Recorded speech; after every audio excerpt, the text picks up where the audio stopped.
जितने भी देव हैं, जितने भी मंत्र जाप हम करते हैं, ये उनको हम इष्ट नहीं मानते। ये हमारे मालिक नहीं है, पति नहीं है।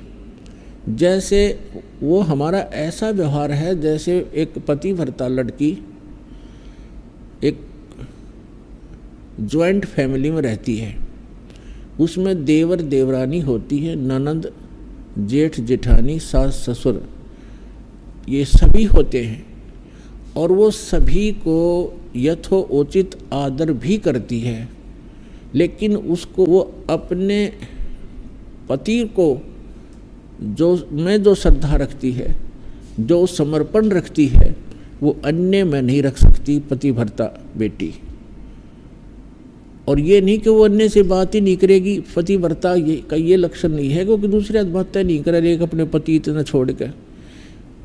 पति का जो संपर्क है, जो समर्पण है, वो केवल पति से संबंधित है। बाकी सबका सबसे मृदु भाषा, प्यार से बोलना, सबको यथोचित आदर करना, रिश्तेदार आते हैं उनको भी प्यार से भोजन खिलावे, अच्छी तरह बातें करे, तो वो पतिव्रता लड़की होती है। और पतिव्रता यदि अपने पति के अतिरिक्त अन्य से सोले माथे बात नहीं करे तो कलियारी है, खाक पतिव्रता है वो। तो इसी प्रकार हमारा एक ज्वाइंट फैमिली है ये। जैसे यहाँ के जो 3 लोक के प्रधान हैं, श्री ब्रह्मा रजगुण, श्री विष्णु सतगुण, श्री शिव जी तमगुण, ये हमारा एक परिवार है।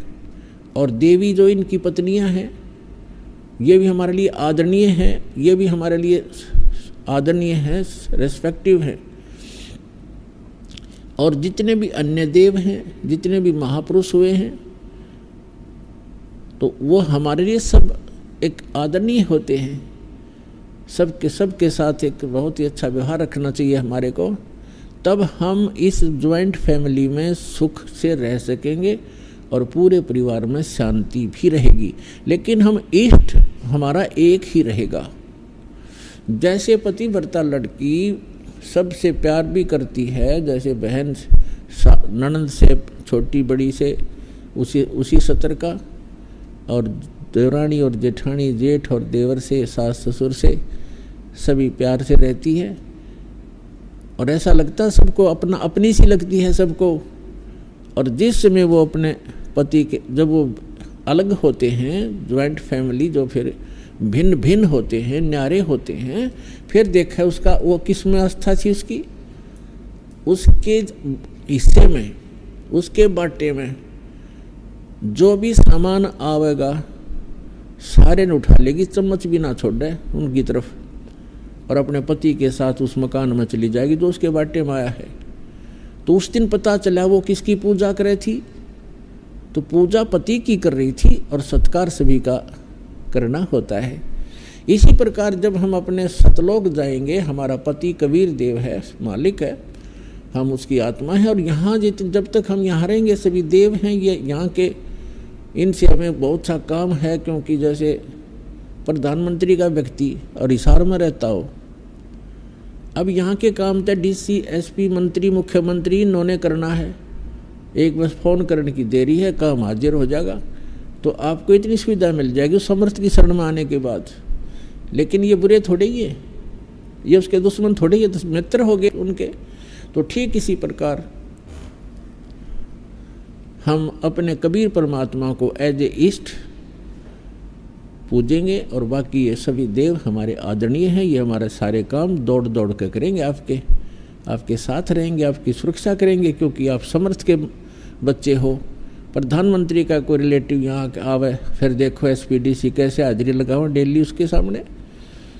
तो कहने का भाव ये है कि ये बुरे नहीं हुए, हमारे जितने भी देवता हैं ये हमारे साथी हैं, ये अच्छी आत्माएं हैं। लेकिन हम इनको तंग करा करते। अब जैसे कोई हमारा कार्य होना है मुख्यमंत्री से, और हम एप्लीकेशन लाते हैं बार बार DC का, वो DC के सिर में दर्द हो जाए, उसको बार बार कहता है जी मैं नहीं कर सकता इसको, आप मुख्यमंत्री जी के पास जाइए। और हम फिर उसी का अर्जी लगावा, जय हो तेरी, आप पे करोगे जो करोगे, अब पड़ी रहेगी वो एप्लीकेशन, वो उसको कुछ कर ही नहीं सकता। तो हम गलती ये करते थे, जो हमारा कार्य समर्थ से होना था उसका हमें पता भी नहीं था, और हम अर्जी लगाते रहे इन देवताओं का, ये ना कुछ कर सके थे, ये और दुखी हुआ करते थे कि ये मैं कर नहीं सकता, मेरे सामने ये रोज हाथ जोड़ के खड़ा हो जाता है द्वार पर आके। तो इस प्रकार हम अज्ञानता से अपना टाइम भी वेस्ट करते थे और उस लाभ से भी वंचित रह जाते थे जो भगवान से मिलना होता है। तो जब पतिव्रता पद पर हम आ जाएंगे, जैसे पतिव्रता पति से राती, आन पुरुष नहीं भावे, बस पी हर में सुरत प्रीतम में, ऐसे ध्यान लगावे।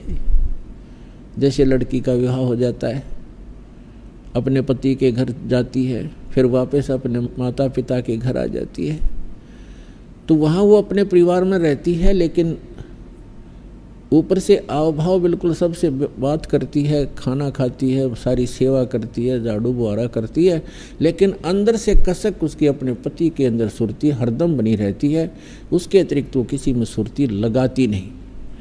तो यहाँ परमात्मा कहते हैं जो पतिव्रता पति से राती, राती माने उसके से लीन है, आन पुरुष नहीं भावे, अन्य व्यक्ति में उसकी रुचि बन ही नहीं सकती। एक गुण होता पतिव्रता के अंदर।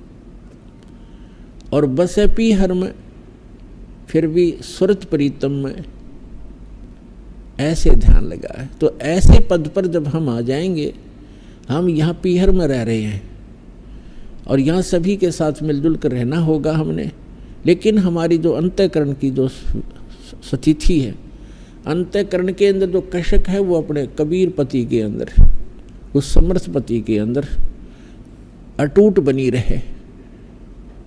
तो फिर जब हम यहाँ से जाएंगे संसार छोड़कर, सीधा वहीं पहुँच जाएंगे, क्योंकि हमारी आशा जहाँ आशा ता वासा होई, मन कर्म वचन सुमरिया सोई। तो ऐसी स्थिति में आने के बाद जब हम परमात्मा कबीर जी के अतिरिक्त किसी से भी आध्यात्मिक लाभ की इच्छा नहीं करेंगे, अगर हम कोई अर्जी लगाएंगे तो अपने पति को ही लगाएंगे, वो चाहे किसी से कुछ करवाए, वो उसका काम होता है, किसी से भी करवाए, वो समर्थ है, तो तब हम सफल होंगे। तो उस समय जब हम ऐसी स्थिति में आ जाएंगे, तो उस समय परमात्मा अपनी वाणी में आप ही हमें सतर्क करते हैं। जैसे पतिव्रता जमी पर जो जो धर है पाँव, और समर्थ झाड़ू देत है ना काटा लग जावे। समर्थ झाड़ू देते चलते हैं कि कहीं मेरी प्यारी आत्मा के जीवन रूपी सफर में पाप रूपी कांटा ना लग जा, इसका दुख ना हो। तो पुण्यात्मा, जब हम परमात्मा की सतभक्ति करेंगे, उससे हमारे पाप नाश हो जाएंगे और पुण्य शेष रह जाएंगे। जब ही सतनाम हृदय धरो, भयो पाप को नासे। जैसे चिंगारी अग्नि की भाई पड़े पुराने गासे। जिस समय कहते हैं आपको सतनाम प्राप्त हो गया, उसी समय आपके पापों में आग लगानी शुरू कर देगा। जैसे चाहे लाख टन घास फूस पड़ा हो सूखा, और कितने क्षेत्रों का घेर रखा उसने, और एक माचिस की सीख लगा दी जाए, एक तिल्ली, उसको फूंक कर सहा कर देगी और चलेगा तूफान, तेज हवा चलेगी, उसको फेंक देगा कहीं का कहीं और वो स्थान क्लियर हो जाएगा। तो हमारा युगों युगों के पाप इकट्ठे संग्रहित हैं संचित कर्मों में। अब परमात्मा का यह सच्चा नाम और आपकी सच्ची लगन, पतिव्रता पद एवं विचारणी भक्ति के कारण आपके पाप कर्मों के ढेर में आग लग जाएगी। जैसे सूरज के आगे बदरा, ऐसे कर्म छयारे। प्रेम की पवन करे चत मंजन, झलक तेज नयारे। जैसे सूरज के आगे बादल, ऐसे कर्म छयारे आत्मा और परमात्मा के मध्य, जैसे सूर्य के बीच में बादल आ जाने से सूर्य का प्रॉपर जो प्रकाश है वो हम तक नहीं पहुंच पाता, और ऐसा लगता है जैसे अंधेरा हो गया हो, रात्रि होगी हो। तो पुण्यात्माओं, जब तेज हवा चलती है, बादलों को इधर उधर फेंक देती है, तो फिर सूर्य का वो तेज जो का त्यों आपको दृष्टिगोचर होता है। ठीक इसी प्रकार युगों युगों के पाप कर्मों की छाया आत्मा और परमात्मा के बीच में अड़ी हुई है। इस सतनाम और सच्ची श्रद्धा और लगन से भक्ति करने से वो ऐसे हट जाएंगे, वो बादल छट जाएंगे, पाप के बादल। जैसे सूरज के आगे बदरा, ऐसे कर्म छयारे, प्रेम की पवन करे चित मंजन, झलके तेज नयारे। प्रेम की पवन चलेगी, परमात्मा की भक्ति प्रारंभ करोगे। प्रारंभ में तो इतना आनंद नहीं आता भक्ति में, क्योंकि हमारे पाप कर्म युगों युगों के संग्रहित हैं और हमें प्रभावित कर रहे हैं। प्रारंभ में तो इस भक्ति के ऊपर धक्के से लगाना पड़ता है जीव को। इतने मंत्र तो करने ही पड़ेंगे, इतने मंत्र तो आपने करने ही पड़ेंगे, आरती भी करनी पड़ेगी, नित्यनेम भी करना पड़ेगा, रमणी भी करनी पड़ेगी।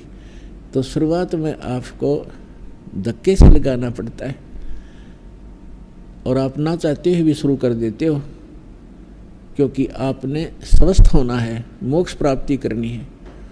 और कुछ दिनों के बाद फिर देखना, आप भक्ति नहीं कर लोगे तब तक नींद नहीं आएगी, और वही नाम बार बार जाप करना है, कितना आनंद आना शुरू होगा। तो आपके अंतःकरण में जो पाप कर्मों का जो दबाव था, जवर था, वो हटता चला जाएगा। जैसे तुलसी पिछले पाप से हरि चर्चा न भावे, जैसे जवर के वेग से भूख विदा हो जावे। जैसे किसी व्यक्ति को जवर हो गया, बुखार, और उसको भोजन भी कड़वा लगता है, प्रतिदिन खाने वाला आहार भी मुंह को लगाने को दिल नहीं करता, उल्टी गिरने को हो जाती है। काजू, किशमिश, सेब, संतरे कितने स्वादिष्ट फल और मेवा होते हैं, उस जबरग्रस्त व्यक्ति को वो भी कड़वे लगते हैं। न तो मनुखा दाख कड़वी है, न सेब और संतरे कड़वे हैं। बुखार ने, जवर ने उसके शरीर की व्यवस्था को इतना बिगाड़ दिया कि उसको मीठी वस्तु भी कड़वी लग रही है। अब उसका तरीका क्या है? उन मीठी वस्तुओं को मीठा ही लगाने के लिए अब उस व्यक्ति को कोई कहे कि एक गिलास भोजन खा ले, बहुत सुंदर बना रखा है, हलवा बनाया है, नहीं खा सकता, कुछ भी बनाए रखा हो। तो उसका कारण क्या है? कारण तो ये है कि बुखार ने उसके शरीर की व्यवस्था को खराब कर दिया, जो मीठी वस्तु को भी कड़वी महसूस कर रहा है। उसका इलाज क्या है कि जैसे मलेरिया हो जाता है और कुनीन सबसे कड़वी औषधि होती है, और ना चाहते हुए भी कड़वी लगो तो लगो, वो खानी ही पड़ेगी। उस कड़वी औषधि के बार बार खाने से ना चाहते हुए भी खानी पड़ती है वो, और उसके खाने से बुखार नाश हो जाएगा, और जो मीठी वस्तु कड़वी लगा करती वो मीठी लगनी प्रारंभ हो जाएंगी। और जितना भी बुखार उतरता चला जाएगा उतना ही कुछ ना कुछ आहार प्राणी प्रारंभ कर देता है। तो ठीक इसी प्रकार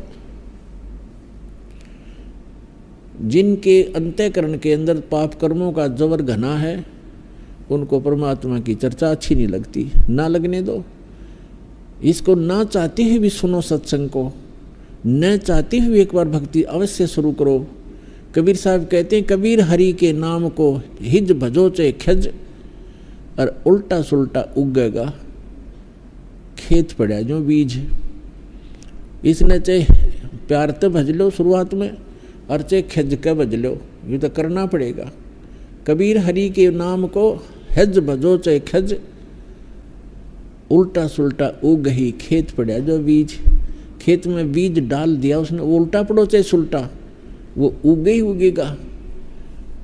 तो इस प्रकार हमने प्रारंभ में तो ऐसे आपने करना होगा, और फिर कुछ दिनों के बाद क्या होगा कि आप भक्ति नहीं कर लोगे तब तक आपकी रुचि नहीं बनेगी, अन्य कार्य करने को भी दिल नहीं करेगा। तो जैसे जिनको पहले बुखार था उनको ये कहते थे कि महीने में एक बार आना पड़ेगा। दूर देश के भक्त आते हैं, उनको 3 महीने 4 महीने का समय रखा, क्योंकि डॉक्टर जो है ट्रीटमेंट करने के लिए ही मरीज को बार बार बुलाता है, उसको शौक नहीं होता। तो हम आपको इसलिए बुलाते हैं, आप आते रहोगे, आपकी रुचि बढ़ेगी, आपके शुभ संस्कार बढ़ते चले जाएंगे, फिर आपकी आप पर रुचि हो जाएगी, आप डटे नहीं, डटोगे फिर तय। जब आपके पाप कर्मों का जबर उतर जाएगा फिर आप रोक के नहीं रुक सकते, आपने बुलाने की आवश्यकता नहीं, आप आया करोगे। आप इस ज्ञान से परिचित हो जाओगे और आपके अंतःकरण में जमा वो पाप नष्ट हो जाएंगे।